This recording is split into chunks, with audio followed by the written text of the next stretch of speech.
Good afternoon. We are looking forward to this hearing, and I call to order the hearing on oversight of the Library of Congress. I'd like to thank Ranking Member Fisher for her work, as well as the Librarian of Congress, Dr. Carla Hayden, for again appearing before this committee, this time not for confirmation, but for talking about, as you've done in the past, your work. And there's just a lot of interest, as you know, from past hearings in this building about the Library of Congress, especially now that people are going back, and I'm sure you have many visitors to the library again. Several senators, we had a dinner with a bipartisan dinner last night, and a number of senators mentioned that they were fans of you and your work, including people from both sides of the aisle. So just putting that out there first. And I think I've mentioned this before. Maybe Senator Fisher doesn't know, but my dream when I was growing up was to be a librarian. Yes, I actually had a Dewey Decimal System set up with the books that I read in a recipe box. But instead, we are here. We are here, in fact, to discuss the largest library in the world and the oldest federal cultural institution in the United States, the Library of Congress. 2 weeks ago, the library celebrated its 223rd birthday. And as we know, the library holds over 175 million books, manuscripts, and other materials. It has the world's largest collection of films, sheet music, and sound recordings, something I was reminded of very memorably when Joni Mitchell got the Gershwin Award, and Speaker McCarthy and I were there, and several others, and it was an incredible, actually 2 evenings for the dinner and then for the major production afterward with so many great artists. And I want to thank you for having the wisdom to decide to honor Joni Mitchell. And I'm sure it was with the committee, but in the end, Dr. Hayden, you had a major role in making that decision and making that event work for so many people. Dr. Hayden, you and your dedicated staff play a critical role in collecting, preserving, and making this vast collection in the Library of Congress accessible to the American people. And I learned that you've had 370,000 people visit the library last year, and a 75% increase in events from the fiscal year before, while even more Americans accessed your collections online. That's more than 151 million visits online. So I think, I'm sure we'll hear about how the pandemic had its silver lining. Not a lot of good stuff, but at least I'm sure more people started visiting the library online. I mentioned the Joni Mitchell event, but your efforts also included celebrating our culture, including Lizzo, who lived in my state for many, many years. That's where she kind of got her start. And she played the James Madison crystal flute at the library last fall. And as we approach the end of the library's 5-year strategic plan and 2019 digital strategy, you have also dedicated significant effort to modernizing the library's technology and infrastructure. I know that we'll want to hear about that. One topic that I look forward to hearing more on is the library's Visitors Experience Master Plan, a multi-year proposal which Congress approved on a significant bipartisan basis in 2019 to improve the visitor experience at the library. The plan includes an orientation gallery to guide visitors through the library, learning resources for younger visitors, and new displays. As the project moves forward, it is essential that it is done, as you and I have discussed, in a way that respects and preserves the library's historic buildings. I know that changes have been made to the plan for the main reading room, including removing the Oculus window from the design, and you are working closely with the acting architect of the Capitol on these efforts, as you note in your testimony. The library also oversees something pretty significant to all of us right now, soon to be even more significant, I believe, with the advent of artificial intelligence, and that is the U.S. Copyright Office, which safeguards the work of artists and creators across the country, critical to the vitality of our economy. According to a study released last year, businesses and artists who rely on copyrights contribute more than $1.8 trillion to our economy. That translates to 8% of total U.S. GDP and 9.6 million jobs. Modernizing the Copyright Office to keep pace with the latest technology and the content that it supports is a priority for our nation, and I appreciate the office's progress in updating its procedures and reducing the average processing time for copyright registrations. Another part of the library that we will hear about is the nonpartisan support provided to members of Congress and staff by the Congressional Research Service, or CRS, which responded to more than 73,000 requests in the last fiscal year from members of Congress, and its impact extends far beyond Congress, with thousands of CRS reports then available to the public. Finally, the National Library Service for the Blind and Print Disabled, as the primary provider of reading material for Americans who cannot read print, helps to ensure that the library's resources are available to everyone. Ensuring access to modern Braille devices has always been one of my top priorities for the library. When I early on got on this committee, started working on that, and I look forward to hearing more on its ongoing work, including providing Braille e-readers and its growing library of nearly 164,000 downloadable Braille and audio reading materials. In the end, the library, I think we know, has this incredible celebrated history, and the work that you are doing, Dr. Hayden, is vital to the success for generations to come, and that obviously includes your team, some of whom are sitting behind you. I now recognize Ranking Member Fisher for her opening statement. Thank you, Senator Fisher. Thank you, Madam Chair, for calling this oversight hearing regarding the Library of Congress. And thank you, Dr. Hayden, for being with us this afternoon. I love visiting the library, and I want to tell you that my staff recently was able to take a field trip and visit the library. They had a tour there, and they told me about what a wonderful experience they had as well. So thank you for that. I am pleased to be here on the dais for my first Library of Congress oversight hearing as ranking member of this committee. I've been a member of the committee since 2017, and in the intervening years, the committee has made a point to regularly discuss the library's modernization efforts during oversight hearings. In my view, that is a clear testament to the importance of these efforts. The Library of Congress should strive to be a global leader in the management and preservation of information, while also providing free and open access to its collections for all. Keeping up with technological developments is a key to accomplishing these goals. Dr. Hayden, you've been serving as the nation's librarian since 2016. Certainly, you've been busy as the library works to improve its services and increase access for its many customers, including the Congress, copyright users, researchers, visitors, and the American public. At the forefront of these efforts is the library's push to modernize its enterprise-wide information technology systems. Shortly before you arrived at the library in 2016, the Government Accountability Office issued a critical report that highlighted serious gaps in the library's information technology infrastructure, and they provided a long list of 107 recommendations.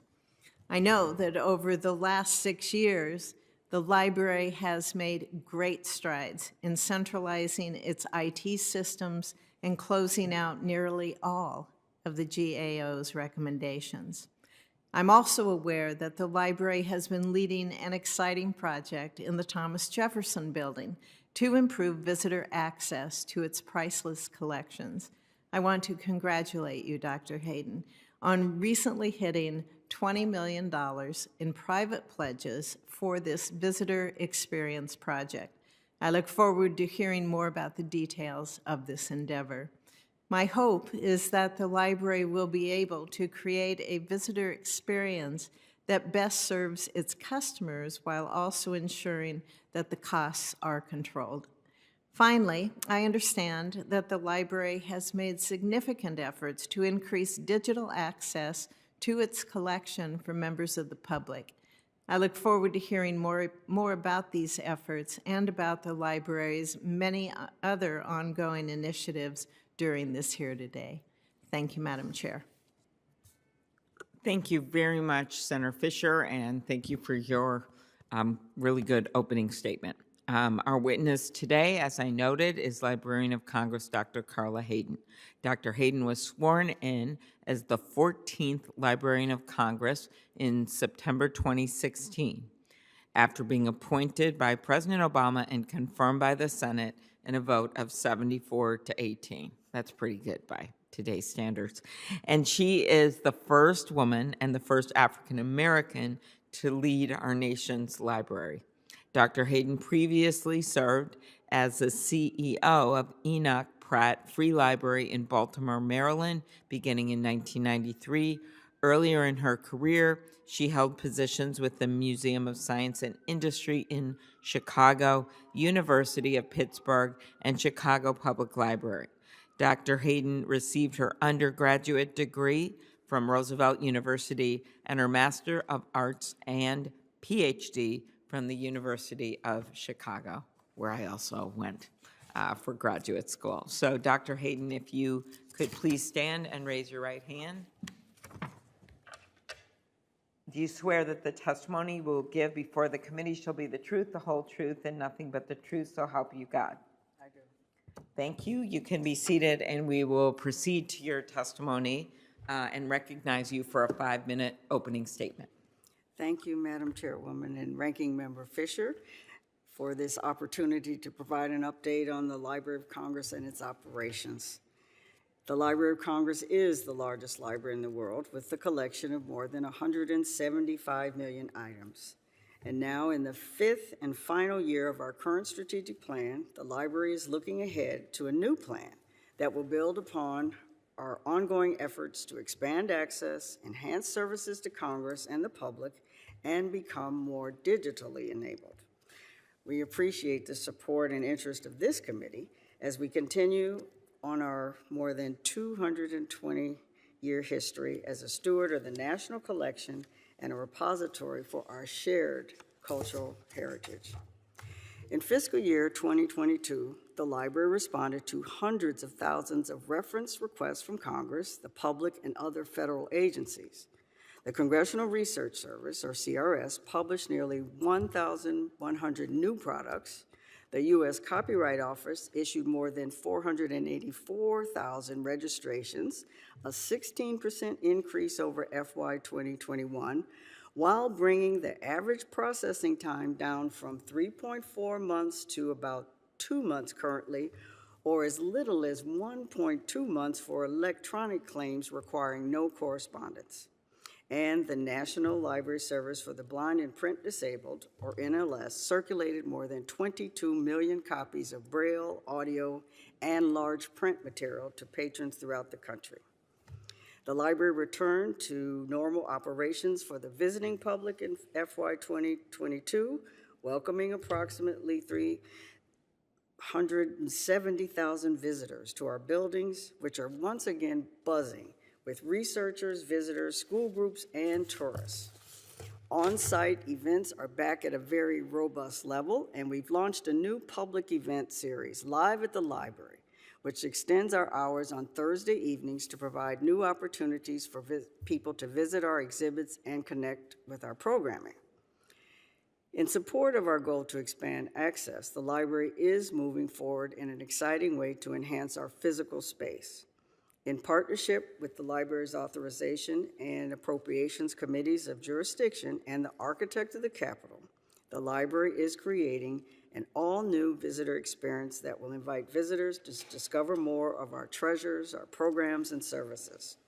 The Visitor Experience Master Plan, which was approved by Congress in 2019, includes an orientation gallery that will feature the restoration of Thomas Jefferson's library, a youth learning center where young learners and families can interact with our collections, and for the first time, a treasures gallery to display the wonder, scope, and history contained within our special collections. The library remains committed to ensuring this project is implemented for the America 250 celebrations in 2026. We are on or under budget in nearly all library-specific components, and in some instances have had to make difficult decisions to simplify design elements to ensure a judicious project schedule. While the timeline and the significant AOC construction budget increases recently identified by the AOC are impacted by a number of factors, including general construction escalation costs, the committee's direct involvement and unwavering support of the project, and that of the acting architect of the Capitol, will continue to ensure critical milestones are reached and that we are able to open these wonderful offerings to the public for the 250th anniversary of the United States. In addition to our in-person offerings, we have a robust and expanding online presence. Virtual programming and live streaming at the library's signature events like the National Book Festival have meant that we can reach more people in their homes even as we return to hosting large-scale in-person programs. Our web properties recorded over 151 million visits in FY 2022. One of our most popular programs, the Veterans History Project, now has more than 114,000 individual collections accessible online through a new modern website. And our By the People transcription program increased its outreach footprint, enlisting members of the public to complete over 500,000 transcriptions since 2018. And all of this serves to make items in the collection more discoverable online. Yes, modern IT initiatives are underway in several key library service units. This includes efforts to upgrade the technology in CRS and to develop a modern library collections platform to manage our holdings. And I'm pleased to report that we have launched two key components of the new enterprise copyright system, a new copyright public records system and the first ever electronic system to record and update information about copyright ownership. They're all alive to the public and we're receiving positive feedback. The development for the next generation copyright registration system has begun, and we have also released a major upgrade of the Braille and audio reading download BARD system for the blind and print disabled readers. So to conclude, the library is excited about the progress that's been made, and we're moving steadily ahead with the work that remains to be done. And as always, we remain committed to providing you, Congress, with excellent service. So I thank you for your continued interest and support, and I'd be pleased to take any questions you may have. Well, thank you very much, Dr. Hayden. We've been joined by Senator Welch, who's moved up from his new guy's slot down there. I figure since he has been in Congress as long as I have, he was just over in the other house, and we're pleased that he is here for his first oversight hearing of the Librarian of Congress. So why don't we start with the Visitor Experience Master Plan, which I noted has bipartisan support in Congress. This new exhibit space. We were excited to hear about some of the new projects you mentioned. Can you talk about the goals of the plan, if it's progressing on time? And in your written testimony, you said that the projects in the plan will not impact the historic Great Hall main reading room, nor the library's support of on-site research. What steps is the library taking to ensure that any changes are consistent with historic preservation standards, and are you committed to ensuring that any concerns in this area are fully considered? As you know, and my own husband asked me about the historic circulation desk. He doesn't usually inquire about matters of oversight in the Rules Committee. I felt that I should ask that question. So as you know, he is a big user of the library as a law professor and author. So anyway, mostly just how's the plan going, and talk a little bit about the historic standards.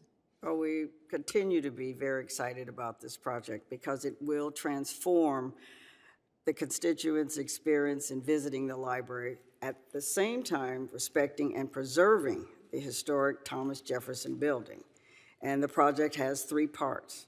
The current gift shop will be converted into an education center. Back of house space that's no longer needed for its original purpose will be converted to an orientation gallery. And both of these spaces are designated by the AOC as renovation zones rather than historic restoration or preservation zones, unlike the Great Hall or the main reading room. So the orientation space is for that's going to be for groups that are coming in? Groups, to first individuals, there will be a welcome area. You come in. There also will be a gateway from the Capitol Visitor Center. Okay. And so, because we receive thousands of visitors coming directly from the Capitol Visitor Center, and we've been seeing them recently with the reopening of the Capitol Visitor Center. So you have groups, individuals that Keep will going. be coming. Where's in the for that. gift shop going? No, not that I'd ever care. The gift shop. Just, for the record. Well, the gift shop will actually be on 2 sides of the Great Hall. And that will be the structures that will be the same. Glass, and we're working with and have worked with the architect of the Capitol. They will sit on the floor of the room. So they're not attached to anything on the walls or anything like that. So the gift shop will move, and where that gift shop is currently will be converted into the education center. And then the third space and this third part is the Treasures Gallery, which uses existing exhibit space. It's directly across from where we put in exhibits that are temporary, like the current exhibit Join In, about voluntary or associations. So the Treasures Gallery, a learning center, and Okay. also And what's the timetable for all of it? the timetable. The Treasures Gallery is scheduled to be one of the first of the 3 elements to open in 2024.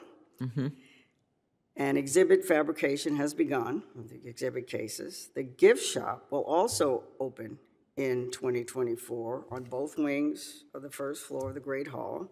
The Youth Center is scheduled to open in the fall of 2025, and we have been working very closely with focus groups of young people, including a number of congressional kids and grandkids, and they have been directly involved in this project and very candid about their thoughts, and they have selected the name for the center to be The Source.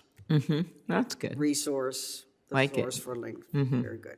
It's targeted for basically ages 7 to 11 in particular. The orientation space is scheduled to open in 2026 in tandem with the celebration of America 250. And that will include Thomas Jefferson's library, a look into the stacks for the visitors who often say, "Where are the books?" when they come into the library. So they will get a chance to see one section of the 836 miles of shelving that the Library of Congress has. And so they'll be talking about that. And new space to tell the story of the Library of Congress. And those are the main components. Okay, very good. Well, I have some copyright questions that are a little less fun than this, but I will save those and allow my colleagues to go forward. Senator Fisher. Thank you, Madam Chair.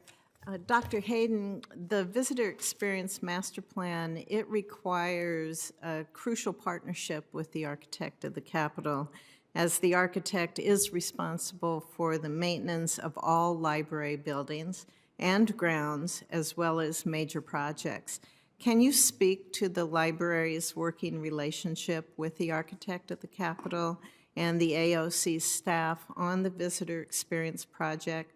And what does your partnership look like?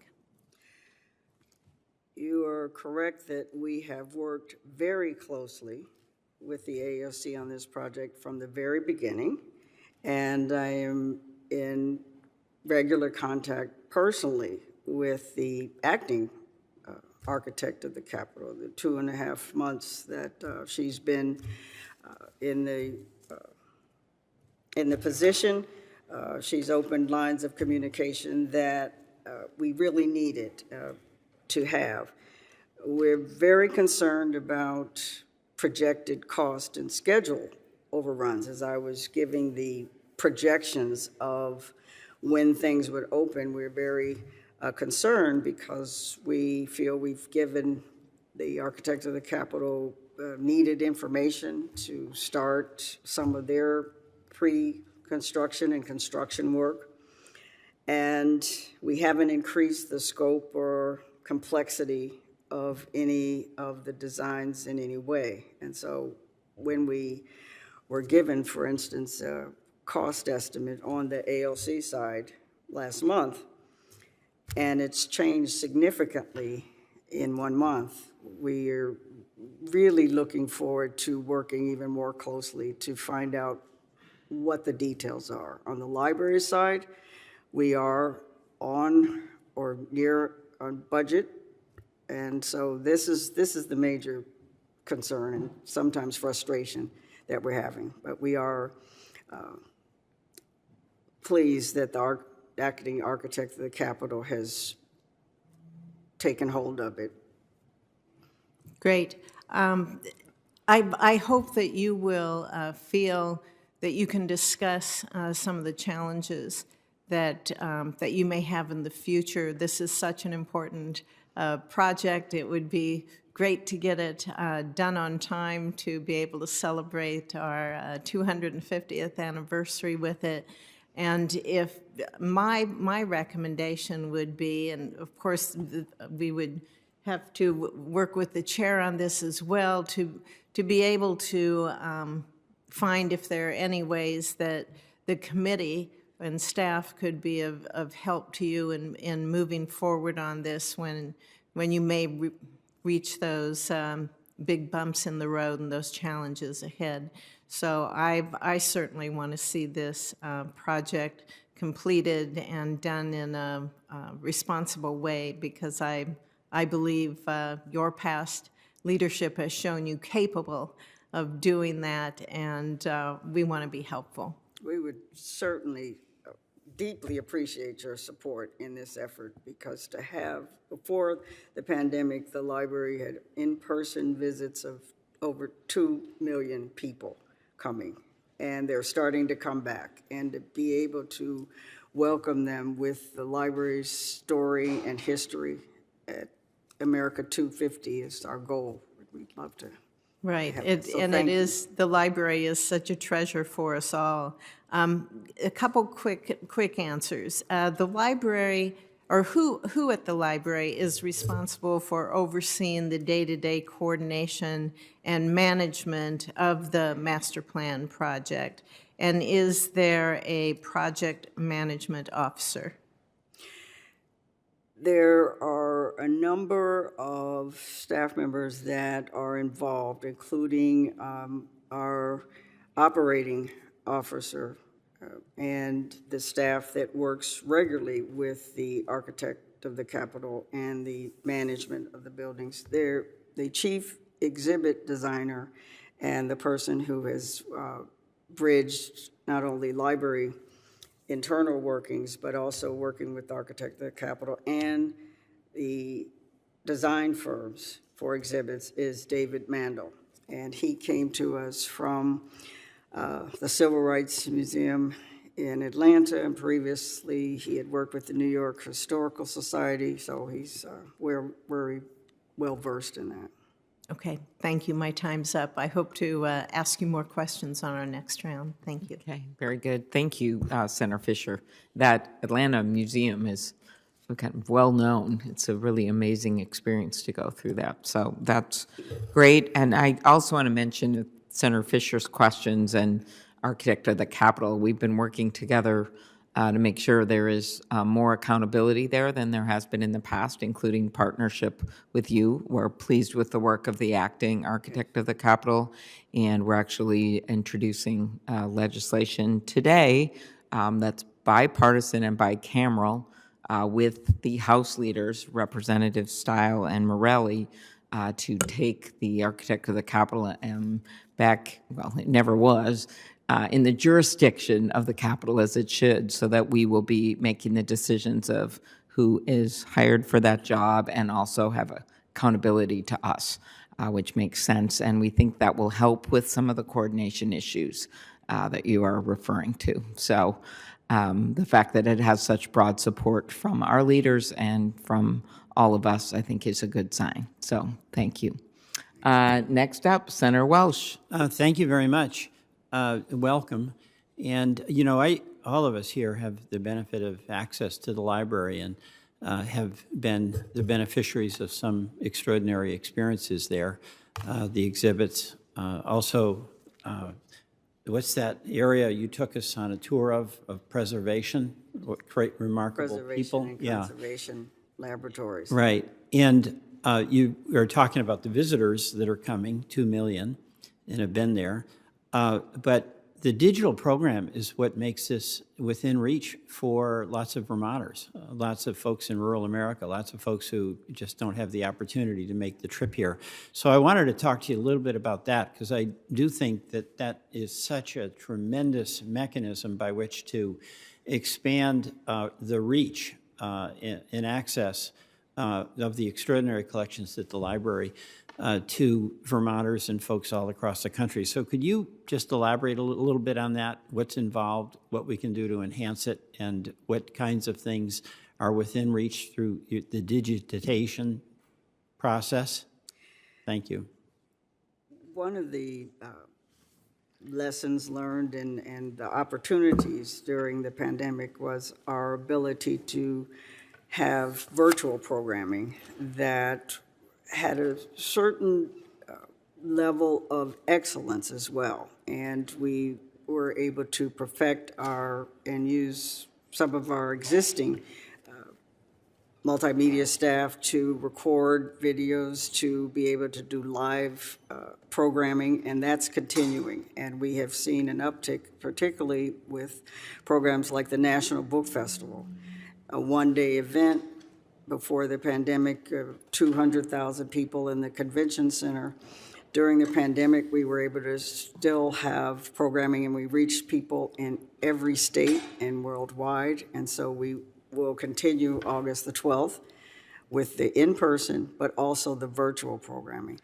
That Thursday evening live at the library that I had mentioned before is a new way to do it. And that's also being able to be live streamed and then watched on our website afterwards. And we are making sure that we push out through social media the different programs that are available. The concerts that the library has, the classical concerts and jazz and those things, they're also being broadcast out. So the digital access and the programming has really expanded our reach, and we've seen such an uptick in people viewing online, viewing whenever they can, and they don't have to be there in person. And so it's been a wonderful. Wait, how does that work? You mean for like a program? Yes. You can go on the link and You can, call it up for and see a different recording of it? programs, some you can watch simultaneously. Some you can watch later, and they're on the library's website. So if you missed an author, you can go onto the website and view the author talk.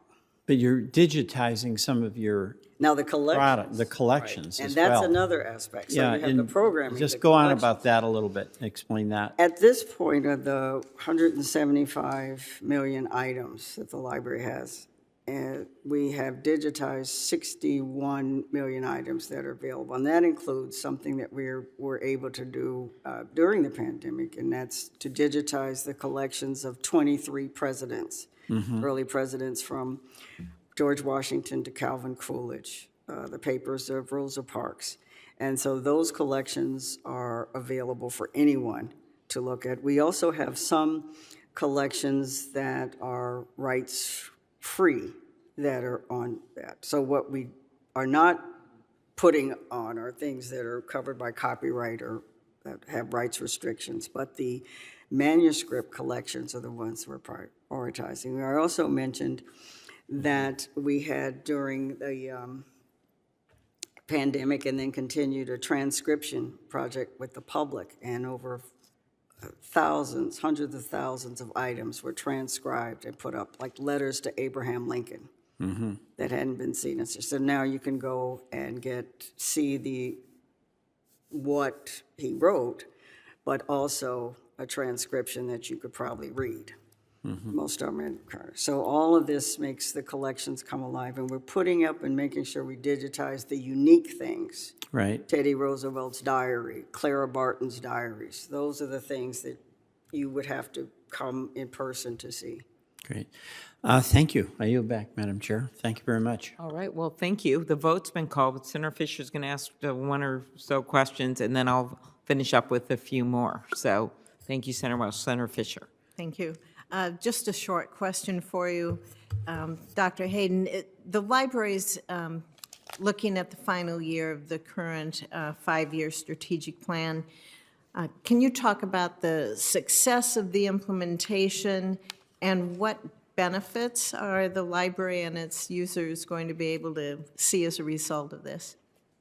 Well, this is the fifth and final year of our current plan, Enriching the Library Experience, and it put the users in every part of the library, the Congress, the creators, the connectors, the learners, at the heart of what we do. And it guided us in terms of how we reach out to our customers, how we measure success, and also how we bring in the digital aspect to reach them. We started this past summer on the new strategic plan, and one exciting part about it is that we have come so far with the digitally enabling aspect from the previous plan. We had a separate digital strategy from the strategic plan. It was a separate. Now the digital strategy is going to be integrated in, and it's been really exciting as our Chief Information Officer, Judith Conklin, who's here with us, and a cybersecurity expert, I have to mention that. Technology is baked into everything we do.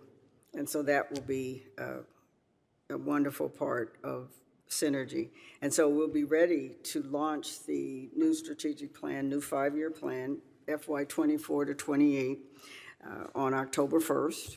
And we will be, of course, briefing the committees and everything before that. But it's really an exciting time because Thank you. digital is part of everything now. It is, it is. Well, thank you very much, Doctor. Thank you very much, Senator Fisher. My promised copyright questions that I know you've been waiting for. Very simple area. Last year, that was sarcastic. Last year, the Copyright Office fully rolled out its online filing system as part of its effort to improve processing times for those seeking a copyright. Since you last testified before this committee, the office further reduced average processing times, which was one of the major goals for many of us, for copyright applications by nearly a month, down from 3.4 months to 2.7 months. What steps is the Copyright Office taking to continue reducing the amount of time it takes to process applications? And can you briefly explain the importance of the Copyright Office's ongoing work to make all of its public services, including records and licensing, available online? So I'm going to take the online question first and then go into the amount of time and what you're doing to try to reduce time. The reduction in the processing times was significant, and was major effort because the processing time, and this is even during the pandemic, decreased from those 3.4 months down to 2.7, and it's fallen even more during this, and currently it's two months, and 98% of the applications are now being filed electronically, and 85% of the applications for registration were received with electronic deposits. And so the backlog of physical deposit claims that had existed before the pandemic have been eliminated. The recordation pilot and the public records were made available to the public. And we have had an opportunity to make millions of record book pages available online. And that was before totally in print. And we released hundreds of thousands of application cards.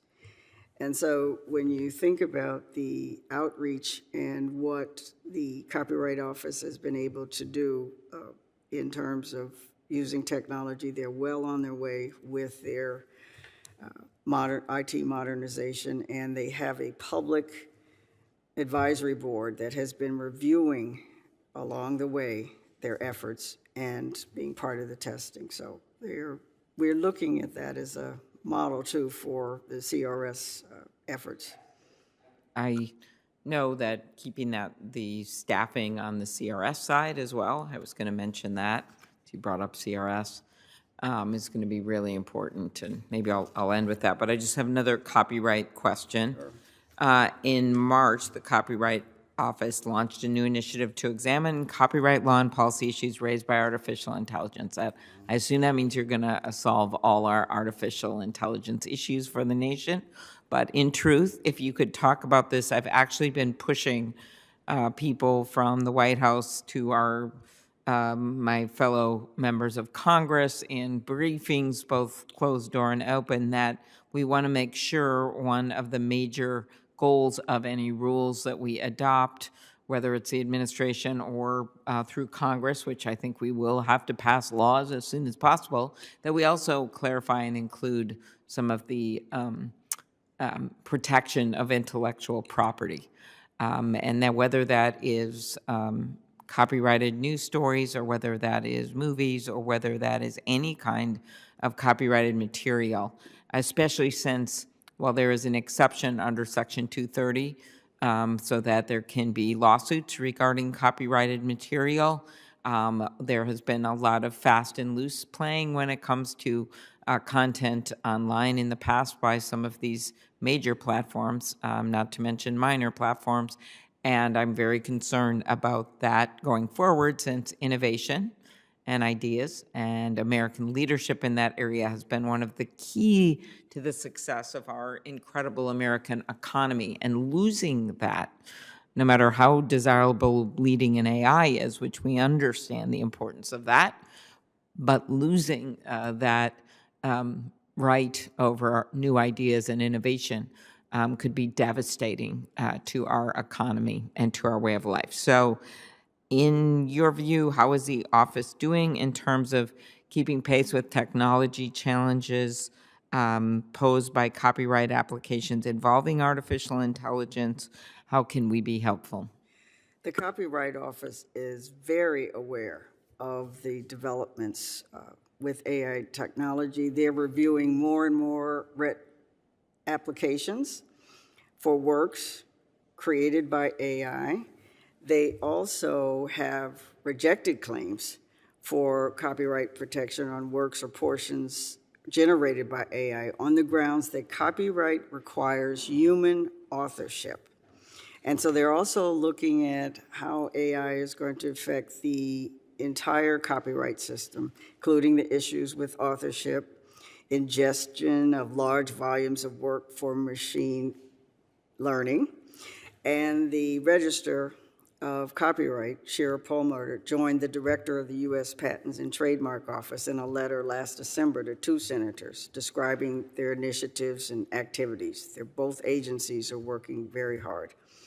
And just this March, the office of Copyright launched a comprehensive initiative, including guidance that they provide to those seeking to register works created with AI tools. They've hosted a series of events, and the Register of Copyrights has been a keynote at several of these events, assessing it and the copyright issues, and they're soliciting public comments in a notice of inquiry. They are making use in their own office of using artificial intelligence, like how they can extract data. And so they know that the speed of AI is going to affect their work, so they've also been involved with some federal litigation. And they even have issued a letter canceling a registration for a graphic novel that was later found out not to have been authored by that. So they are very involved, and they have said that they know that this is going to be a major part because, as Thank you. said. Let me just have my last question here. Senator Haggerty has arrived, and it's fitting, given his home state of Tennessee and Nashville. My question's about music, and that's the Music Modernization Act, bipartisan legislation I supported that became law in 2018 to update the music licensing process and make it easier for songwriters to receive compensation from digital streaming services. Last October, the Copyright Office proposed a new rule, which is supported by artists and songwriters, to clarify that songwriters should be the ones to receive royalty from streaming services if they have regained the rights to their music, not their former publishers. What do you expect the Copyright Office, when do you expect the Copyright Office to issue a final rule on this matter? Well, thank you for the question, because it is an open rulemaking, and the Copyright Office must follow the rulemaking procedures set out under the Administrative Procedure Act. So I won't be able to give any definitive on a timing. I'd like to refer you, though, to the Copyright Office for the response, and they can provide a response for the record. Okay, Give you an thank you. update. I'll do that. Thank you very much, Dr. Hayden. Senator Haggerty. Thank you, Senator Klobuchar, and thank you for opening on my favorite topic of the music industry. And Dr. Hayden, thank you for joining us today. It was nice to be with you at last night's leadership dinner. I think everybody had a wonderful time, and thank you for the hospitality. And I also want to compliment your Youth Leadership Council, too. It's an excellent organization. To go back to the topic of music, talk with you about the United States Copyright Office. It's housed under the Library of Congress, and it has a unique role in ensuring the responsible implementation of new technologies, such as artificial intelligence. And while artificial intelligence offers many promising benefits, its increasing prevalence doesn't come without certain drawbacks. Tennessee is home to so many performing artists and songwriters who have the potential to be greatly impacted by artificial intelligence. And I'm sure you're aware last month, artificial intelligence was used to clone the voices of two artists, Drake and The Weeknd, and it was used to produce a song that went viral on social media.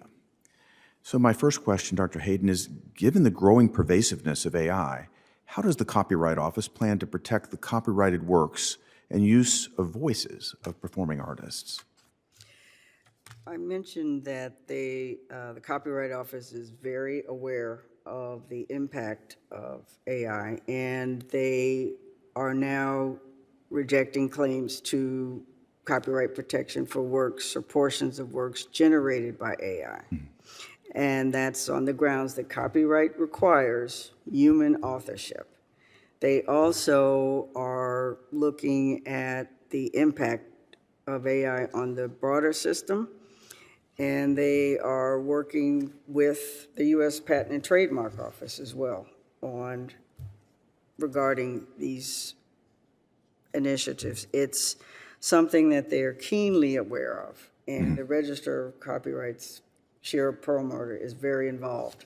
Could we go just into a little bit more detail on what you just mentioned, the decision by the Copyright Office that a work cannot be registered if it's made without any creative contribution from a human being, from a human actor? Can you just clarify that for us? Well, I might not be able to clarify it as carefully as the Register, and she can provide that for you for the record. We understand that the current copyright law requires human authorship, and the level is what is also Got it. of concern. I appreciate coming back. We'll get into more detail. But again, thank you for the leadership of the Copyright Office in this front. Also in March, the Copyright Office issued a statement of policy to clarify its practices for examining and registering works that contain the material that's used by AI. And undoubtedly, it's going to play a significant role in the creative process. I very much appreciate the activity there at the Copyright Office of launching its new artificial intelligence initiative in March of this year. And my hope is, Dr. Hayden, that you'll continue to maintain your attention to this important matter. I'm sure that you will. And I'd like to point out that it isn't an issue that narrowly applies to the music industry.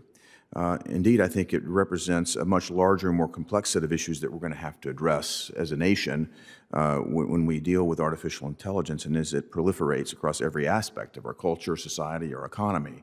But I think that you have an incredibly important role to play and an important leadership role to play that affects my state and an industry that's very important. So thank you for your leadership there.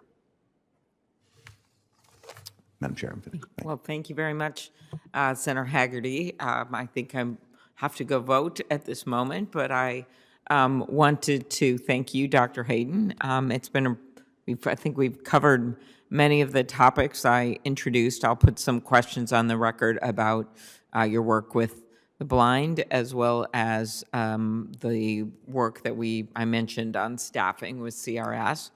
But I am grateful for you for being here today and sharing all that you've done and are continuing to do to modernize and increase public access to the nation's library while preserving its rich history. It makes clear to me that the library is a place for everyone, whether they are many of the ones of the many visitors, and I loved your goals of getting those numbers up. Of course, we've seen a major increase this last year, but we want to share that with even more people, and I hope that the changes that you're making, which Senator Fisher was so positive about, as I am as well, with the treasures and with the changes to have a welcome center and the source and the like, will be viewed as a reason for even people who haven't been there for a while to return to the Library of Congress. We also, as noted by Senator Haggerty, artists and songwriters protect their work in the Library of Congress and with the Copyright Office. Researchers delve into our history, like maybe my husband has done a few times, writing some books as a law professor, and visitors come to see the library's beautiful exhibits, like Thomas Jefferson's collection of books. I look forward to continuing to work with my colleagues on this committee to support the library, as noted by our ranking member. I thought that was very important. What she said about that is you want to proceed with this project, and we are there with you and want to do anything to get whatever obstacles out of your way so you can get it done. As we always say, the obstacles aren't obstacles. Sometimes the obstacles are the path, which means coming to us for help. And so we can support your library and your dedicated employees.